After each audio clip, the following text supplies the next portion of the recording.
यहाँ पर काफी कम परसेंटेज वोटिंग हुई है। ऐसे में क्या कारण माना जाए, क्योंकि हम लगातार ये भी सुनते आ रहे थे कि जो बीजेपी की कैंडिडेट हैं हेमा मालिनी, वो कभी लोगों के बीच नहीं दिखती हैं और कहीं ना कहीं लोगों के बीच उनमें उनको लेकर नाराजगी भी पहले देखी जा रही थी।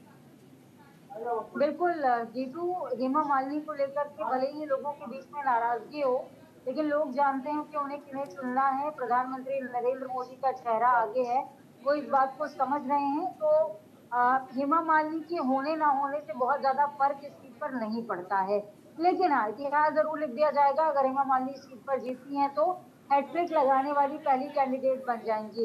अब एक बार जरा ये जिस बूथ पर मैं खड़ी हूँ, इस बूथ की स्थिति देख लीजिए। इस बूथ के तमाम कर्मचारियों ने मुझसे कहा कि मैडम हो सके तो एक बार अपनी टीवी स्क्रीन पर आप ये जरूर बोलिए कि सुबह से हमें भी पानी नहीं मिल पाया है। एक तो प्रचंड गर्मी, दूसरी तरफ पानी की व्यवस्था नहीं, वोटर्स का रुझान नहीं। वोटर्स आश्वस्त हैं कि एक पर्टिकुलर पार्टी ने तो ऐलान कर ही दिया है, सामने मजबूत विपक्ष खड़ा नहीं है। तो मथुरा के अंदर लोकसभा चुनावों में वोटिंग परसेंटेज कम रहने के पीछे बहुत सारे ऐसे फैक्टर्स थे जिन्होंने काम किया है जीतू। सबसे खास बात क्या है, न्यूज इंडिया अभी भी उन तमाम लोगों से अपील कर रहा है कि अगर आप घरों से अभी नहीं निकले हैं तो घरों से निकल के वोट कास्ट कीजिए। इन लोगों की तरह जो आखिरी कड़ी में ही सही लेकिन पोलिंग बूथ तक तो पहुंच गए हैं और अपना मतदान दे रहे हैं। क्योंकि कहते हैं कि ये दान महादान है। हर त्योहार साल में एक बार आता है, लेकिन ये जो वोटिंग का महापर्व है, लोकतंत्र का महापर्व है, 5 साल में एक बार आता है। आपकी सरकार चुनने का मौका है, लास्ट के कुछ मिनट्स बचे हुए हैं।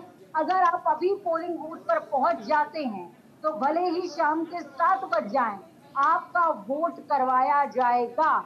इन लोगों की तरह जागरूकता दिखाइए, उधर भी कुछ महिलाएं हैं, उनकी तरह जागरूकता दिखाइए और वोट कास्ट कीजिए। वोट कास्ट करना बहुत ज्यादा जरूरी है। और न्यूज इंडिया उन तमाम प्रशासनिक लोगों से, चुनाव आयोग से ये अपील करता है, ये निवेदन करता है कि प्लीज नेक्स्ट चरण में, अगले चरण में आप बिल्कुल। व्यवस्थाओं का बहुत ख्याल रखिए। देखिए, बुजुर्ग हैं, यहाँ से अभी 100 साल इनकी उम्र है, ये वोट कास्ट करके अभी अभी निकले हैं। बाबा वोट कर दिया?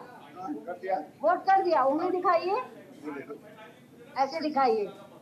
देखिए जीतू, 100 साल इनकी उम्र जी। है और वोट कास्ट करने के लिए पहुंचे हुए हैं। भले ही आखिरी दौर है वोटिंग का, लेकिन अभी भी इन्होंने अपनी जिम्मेदारी समझी बिल्कुल और इसी वोट जज्बे दिया। की दरकार है और इसी जज्बे की